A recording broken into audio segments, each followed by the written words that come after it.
ሰላም ጤና ይስጥልኝ ውድ የተከበራችሁ የቡና ሚዲያና ኮሙኒኬሽን ቤተሰቦች የሰዓቱን ዘገባዎችን እናሰማለን።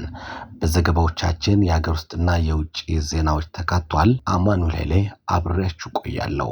ኢትዮጵያና ፈረንሳይ የ81.5 ሚሊዮን ዩሮ ድጋፍ ስምምነት ተፈራረሙ። ኢትዮጵያና የፈረንሳይ መንግስታት የኢትዮጵያን ኢኮኖሚ ማሻሻያ የሚያጠናክሩ የተለያዩ ስምምነቶችን ተፈራርመዋል።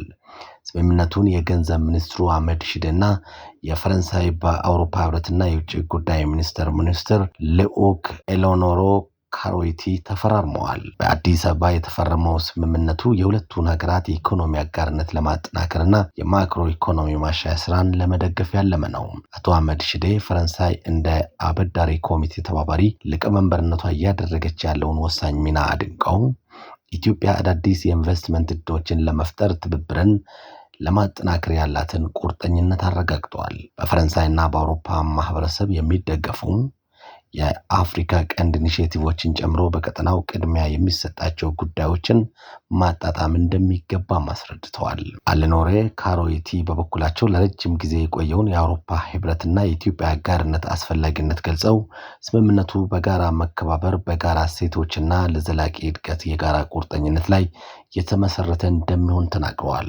ትብብሩ ከኢትዮጵያ የሪፎርም አጀንዳ ጋር የሚጣጣም መሆኑን ጠቅሶ የፈረንሳይ ልማት ተቋማት በኢትዮጵያ የመሰረተ ልማት ፋይናንስ ውስጥ ስትራቴጂካዊ ሚና መጫወታቸውን ቀጥሏልም ብለዋል። የጋራ ኢኮኖሚያዊ ጥቅሞችን ለማምጣትና የኢትዮጵያን ተወዳዳሪነት ለማስቀጠል ተለዋዋጭና ለባለሀብቶች ተስማሚ የንግድ ሁኔታ እንደሚያስፈልግም አመላክቷል። በስምምነቱ መሰረት ፈረንሳይ ለኢትዮጵያ ሀገር በቀል የኢኮኖሚ ማሻሻያ ፕሮግራም ሁለተኛ ምዕራፍ ማስፈጸሚያ የሚውል የ80 ሚሊዮን ዩሮ በጀትና 1.5 ሚሊዮን ዩሮ የቴክኒክ ድጋፍ አድርጋለች። እንዲሁም በቡድን 20 አባል ሀገራት የጋራ ማዕቀፍ ስር ከሁለትዮሽ አበዳሪዎች ጋር የተደረገ የመጀመሪያው ታሪካዊ የዕዳ ሽግሽግ ስምምነት መፈራረማቸውንም ሚኒስትሩ ለፋና ዲጂታል ገልጸዋል።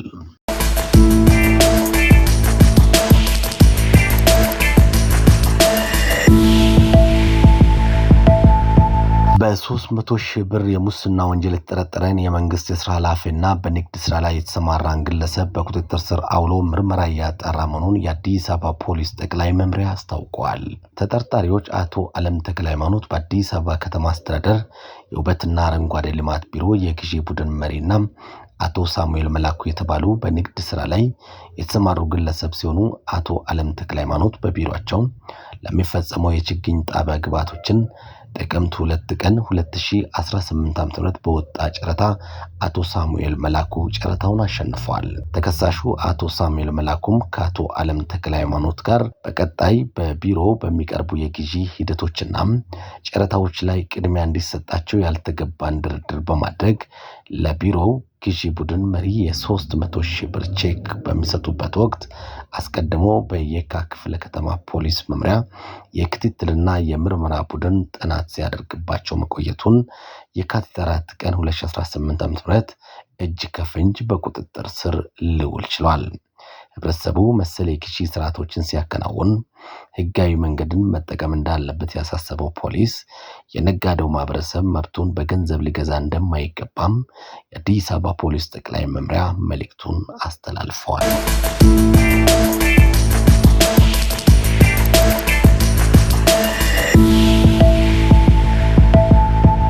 በኢራንና በእስራኤል መካከል ያለው ውጥረት አይለው ቀጥሏል።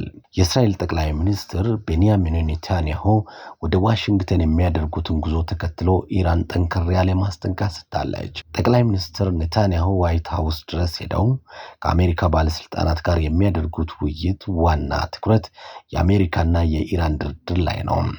እስራኤል አሜሪካ ከኢራን ጋር የምታደርገውን ማንኛውንም ስምምነት የጸጥታ ስጋት ይፈጥርብኛል የሚል ስጋት አላት። ኢራን በበኩሏ የኔታንያሁ ጉብኝት በዲፕሎማሲው ሂደት ላይ አጥፊ ተጽዕኖ አለው ስትል ወቅሳለች።